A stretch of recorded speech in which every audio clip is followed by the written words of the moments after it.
Hello and welcome to the Coaches Show on KBPK. Mark Pavlovich with Ryan Osborne. It's Riverside Week for Fullerton College and a conference championship that is hanging in the balance, along with a playoff spot for the Fullerton College Hornets if they can handle their own business. First, let's talk to Brian Crooks about what he sees this Saturday. Well, we're one day away from the day in community college football. The man to my right, Brian Crooks, defensive coordinator and assistant head coach. Tomorrow, undefeated Riverside takes undefeated Fullerton up, and being the defensive coordinator, I got to look at you because I've looked at the numbers. That is really a tiger out in Riverside. And Brian, 49 points a game, a quarterback who's number one in the state of California. Defense has been good all year, but how do you get them to come up that extra notch for tomorrow? I think our players do a good job of stepping up to talent. So, when we played the good teams this year, we stepped up a little bit to level. When we played the not-so-good teams, kind of went down a little bit, kind of played their level a little bit. And you saw that's when we gave most of our points or most of our yards. I think our kids are ready. They've been ready for it all year. They've been ready for it all since January. They all been talking about Riverside because they know Riverside knocked them out last year. So it's all been from January in the weight room going, we got to get Riverside. We got Riverside. They took us out last year. So, they've been talking about a get-back game. I think our players will be ready. They practice hard this week. And it's going to be a challenge. Coach Crowd's a great coach. I mean, there's nothing to say about it, and he's great. He hosts good games. He has a good quarterback as usual. He's an experienced quarterback. But I think our kids are going to play hard, and that's going to make a difference. Usually in a game like this, somebody brings up something that defensively you may not have seen on tape all year long, and no other coach has said, hey, look out for. So how do you coach this week with thinking there might be a surprise and let your players know, hey, they might do X, Y, or Z out of this formation? That's what we worked all week. I mean, it seems like he has a new formation for every team he's played. So, I went through all 9 games he's watched so far, or that he's played so far, and watched them all week and kind of charting down what they did different teams. And it seemed like he has something special for every team he's played. So we've kind of walked through and went through and practiced through what he can do, what he's done to us in the past, and what he could do to us in the future. And hopefully our players are ready from all the reps we got this week. So then let's flip that, because I know you're pretty standard when it comes to defense. You don't change a lot of things up. Could I be surprised tomorrow watching the Fullerton College defense against the Riverside Tigers? We're going to do what we do. That's what we, that's Fullerton College. I mean, I'm not going to sit there. If they beat us playing our best ball and what we do, then that's life. I can live with that. But we're going to have some details that we've changed a little bit and some little kinks here that we do our defense that we haven't shown all season. So we'll see if our kids can step up and do what we've coached them to do this week.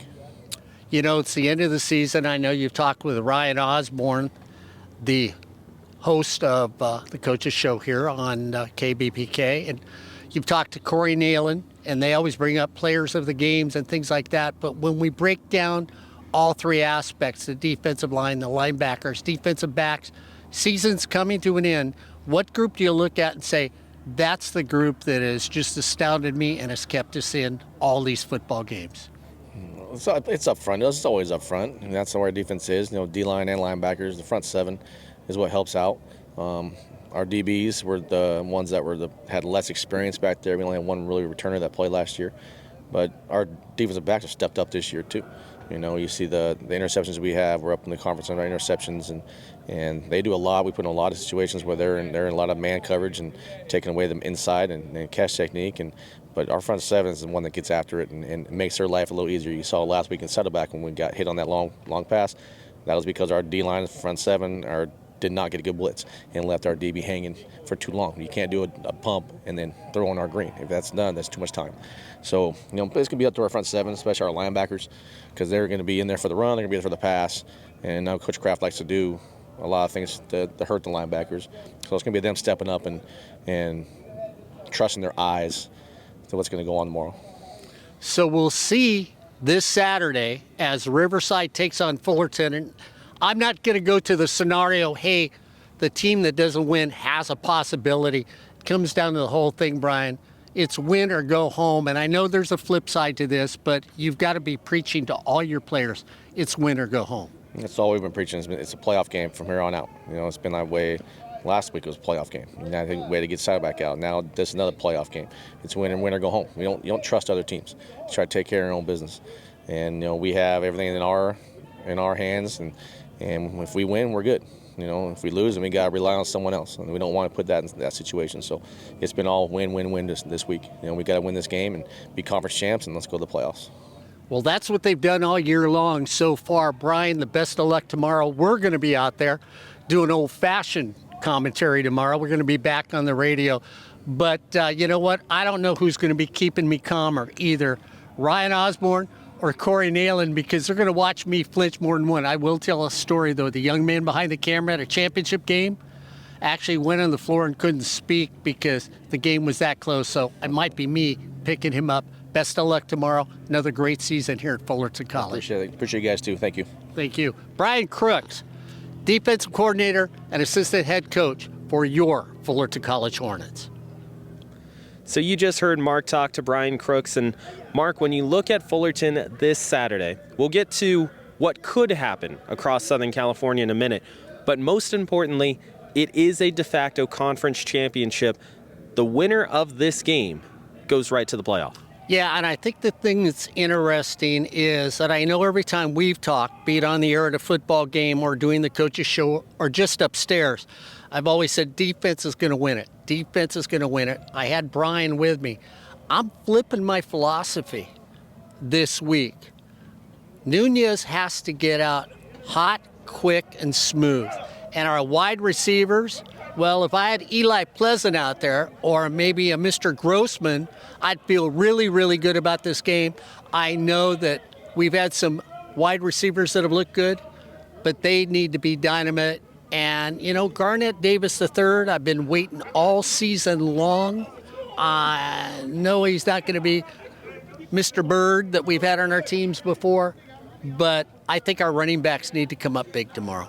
When you look at the offense for Fullerton College, we saw in that matchup against Saddleback, like you mentioned, the wide receivers very simply had an excellent game. When you look at Leland Smith, right now he is the number 4 recruit in the entire state of California, and he's starting to take over games. You mentioned that the offense has to be good. Is Fullerton going to have to rely on a guy like Leland Smith to get crucial third downs? Yeah, I think so. I think you go with the hot hand and stay with the hot hand.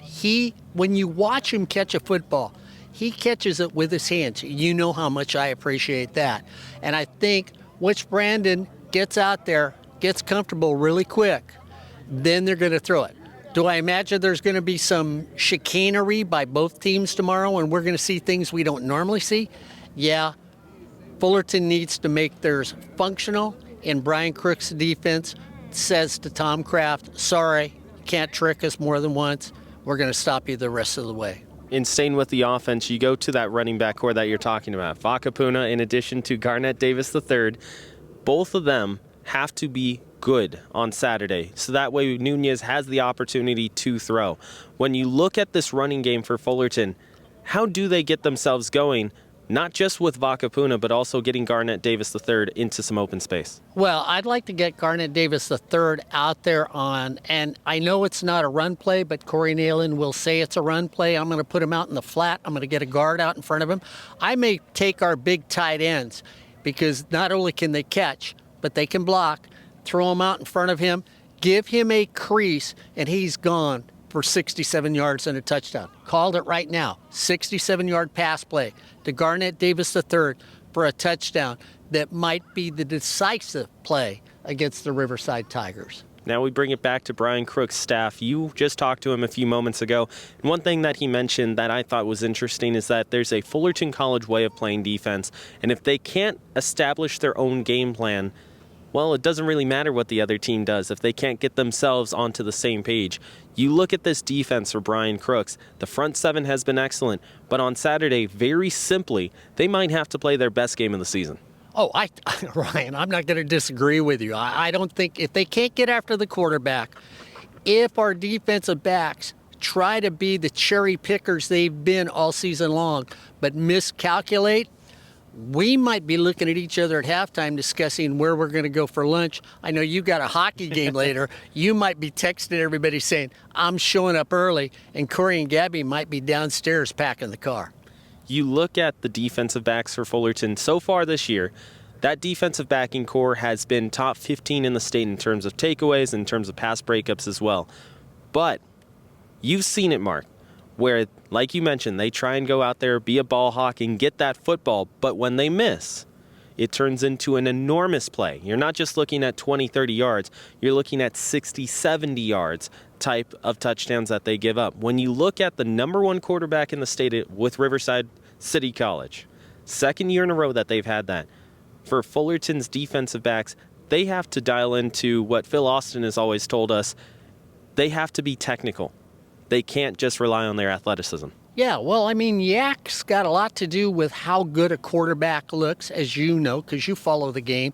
And one thing you want a receiver to do, I throw a 3-yard pass, get me another 10 yards when that pass is made. They've got to be able to tackle, and that's what's going to win or lose this game. Are we sitting up there saying, another missed tackle? Or are we sitting up there as Fullerton fans going, yeah, baby, another missed tackle? That's what wins or loses the game on the defensive side tomorrow. So now let's quickly choose an X factor for this ball game coming up tomorrow. Mark, is there one group that you can look at and say, if this group doesn't have an excellent game, not just the Stars, but this specific person or group, if they don't have an excellent game, Fullerton's not really going to have their edge? I'm going to go to the wild card group, and I'm going to say special Deans. Faubert needs to make field goals. He gets put in the position to put points up. He's got to do it. We saw Luke upstairs the other day talking about punting. He's got to just make sure that they're high, they're tight, and so the coverage is down there. And Kadari Kearns, well, you know what? You got one. Took a little gray out of my hair, the little hair that I have left. You need to have, because we've seen it in championship games from Fullerton. You have, and you know who I'm talking about. You need to return one tomorrow for Fullerton to seal the deal.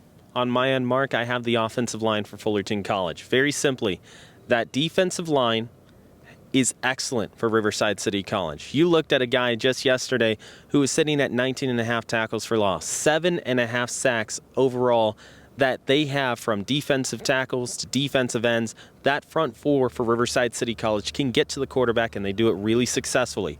If the offensive line isn't good for Fullerton, won't matter how everyone else does. Yeah, but how frightening is the offense for Riverside? I mean, Ryan, we looked at the numbers, and I looked at you and I said, how many points are they averaging in all their games? And you looked at me, and what was it? It was close to 50? Yeah, they're averaging around 50 points per game if you take away the fourth quarter of play. So that's the time that the game is already decided, because that's the way that Riverside games have been for the most part this season. They're still averaging about 35 points per game, which is unheard of in the state of California this season. That's an electric offense. Yeah, and you looked at the running backs, too. We talked about Elvis and where he's at, but then you looked at the 3 running backs, and it was 65 yards, 59 yards, 58 yards. They got 3 that can break the game wide open. I think the linebackers are going to have to make those tackles if the defensive line can't handle the offensive line from Riverside. And that's where you look at the linebackers for Fullerton and say, hey, one of those guys is most likely going to be the Defensive Player of the Year in the division for Fullerton College. Is it going to be McNeely? Is it going to be Biso? Is it going to be Chris Harm? Those 3 guys have to be crucial. But if I will choose one guy on that defense who is going to be incredibly crucial to the success of Fullerton College, it will be Chris Harm, because he specializes in making sure that the run game isn't there for their opponent, and he clogs open lanes. Jeremiah McNeely, Biso, they're both incredible athletes who can drop back into coverage, who can go get the quarterback, who can cover anybody. But Chris Harm specializes in finishing off the running game and not letting it get going. If Fullerton is going to keep their opponents, like they have for the most part of this season, to under 60 yards rushing, they have to rely heavily on Chris Harm. Yeah, and I'm going to go back. You talked about the front 7. The front 7 will take on anybody to allow the defensive backs and the linebackers to attack on a play. That's what you want, is somebody to clean up the dirt in front of you, so the smooth road is for your linebackers because they tackle well. And that's one thing I like about this Fullerton College team. They all know how to tackle. I hope I'm not jinxing things, because they've looked good this year. And if they can do that tomorrow, I give them a very good chance to win the conference. Speaking of tomorrow, when you look at Fullerton College's chances, Very simply, as Mark and I have mentioned, it's going to be a de facto conference championship game. Both teams in Riverside and Fullerton come into the game at 9-0, a 6-0 conference record. So whoever wins the game will end up with a 10-0 record and the tiebreaker over their opponent. So it doesn't matter. If Riverside wins, they're conference champions. Fullerton wins, they're conference champions. Either one will get an automatic bid into the state playoff. Now, where the intrigue comes in, Mark, is that there is another conference championship game going on in Southern California that has huge ramifications on the loser of Fullerton and Riverside. Yeah, I mean, when you look at Mount Sac and Golden West, that's the one, whoever comes out of there is the winner. They'll make it into the playoffs. The loser, well, it depends who it is. If it's Golden West, they don't make it into the playoffs. If it's Mount Sac, they do make it into the playoffs. Fullerton wants to win too, Ryan, because of something that's really important. We want to do all the games live on video. I know you love the way we just talk on here, but you want us on video. And if Fullerton wins, they're the number one seed. If Riverside wins, they're the number one seed. I think that's the bigger thing, because Fullerton, let's say Mount Sac wins out, Ventura's already there, Fullerton becomes the at-large team. And who do they play in 2 weeks? They go back to Riverside, and they play the Tigers to move on in the playoffs. Yeah, it'd be a lot tougher road, because in that scenario, that's Mount Sac winning and Fullerton losing against Riverside. They'd be the number 4 spot, which means they'd have to travel to Mount Sac, who a lot of people in Southern California actually believe are the number 1 team in the state of California because of resume and also power points at the end of the season, or power percentage, I should say. But if Fullerton loses and Mount Sac wins, Fullerton would have to go at Mount Sac and then immediately turn it around the very next week and go at Riverside to get themselves to the state championship game.